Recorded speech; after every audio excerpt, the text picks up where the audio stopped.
Number 13 is Pitocin. Now, I know I also talk about induction, but Pitocin is different in this sense.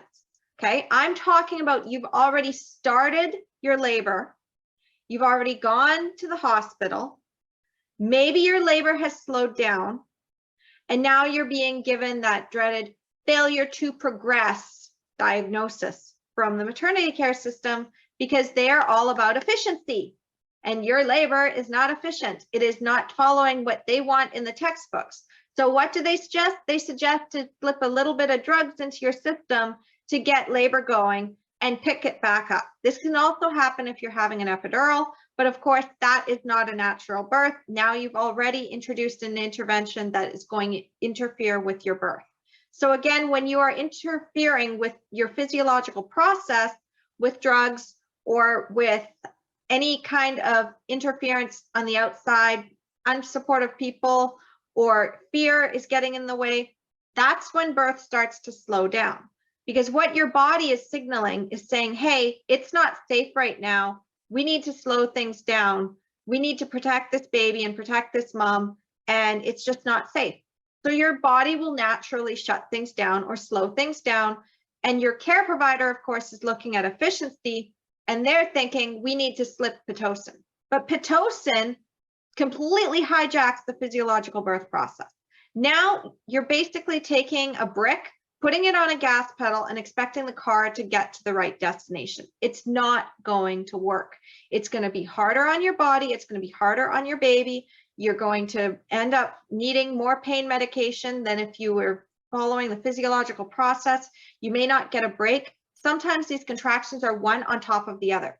So instead of having the nice spaced out contractions, maybe even taking a break, maybe having like a 16-hour rest period and then going back into labor, now you've just put the brick on the gas pedal and things are just going. So if at any point your labor starts to slow down and you think, maybe I need to get some rest, you can go home, sign yourself out and go home.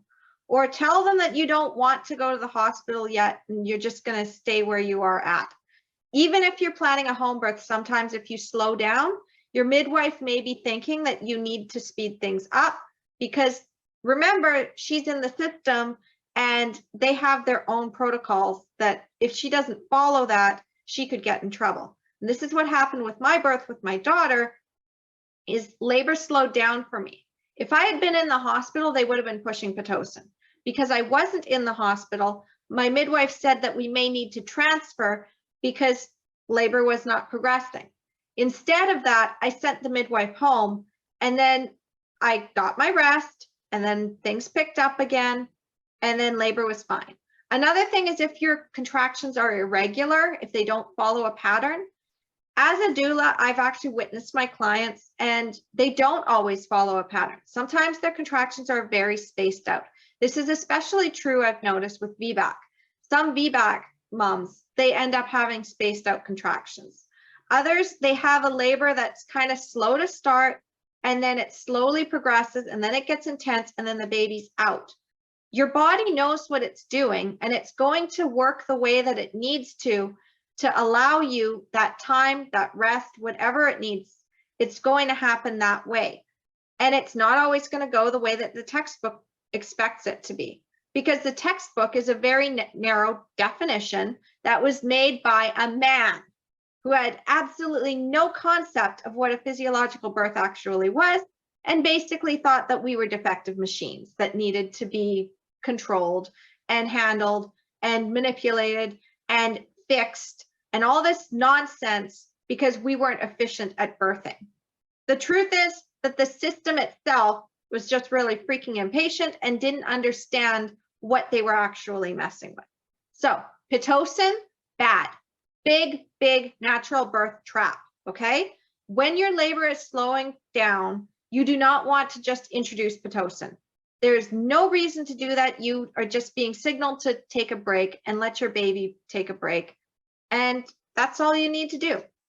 Now, Pitocin does have its uses, and again, that's why you want to be very informed about the risks and benefits and draw those hard lines in the sand from the very beginning. My favorite book, The Thinking Woman's Guide to a Better Birth, has a lot of information on Pitocin. as does my newest favorite book, Reclaiming Childbirth as a Rite of Passage, where she talks about physiological birth. So you'll really understand how physiological birth works. And once you understand the hormones and how things actually work together and your own body's reaction to certain hormones, then you'll be able to make informed decisions about whether something is actually right for you. My friend Jenny, of course, she could not do Pitocin. And of course, her doctor very much kept saying, well, what if we need to do Pitocin? And she's like, no, I am putting in my chart, I am allergic to it. And they said, well, we don't really like that you put that in your chart because now we can't give you the thing that we think is going to help you. And she's like, I don't care. I'm not having it. Unless there's a life or death emergency, that Pitocin is not going into my vein. You can take that Pitocin and shove it in your own vein. Like, I don't know if she said that exactly to her doctor, but she does have a t-shirt. You can go to thebirthhousenetwork.com where she has her store set up. And again, if you want the full guide and have this list that you can use as reference, it's a PDF guide. You can put it on your phone. You can refer to it anytime you want. Just go to www.empoweringmomsbirth.com/store. All right, I'll talk to you soon. Bye.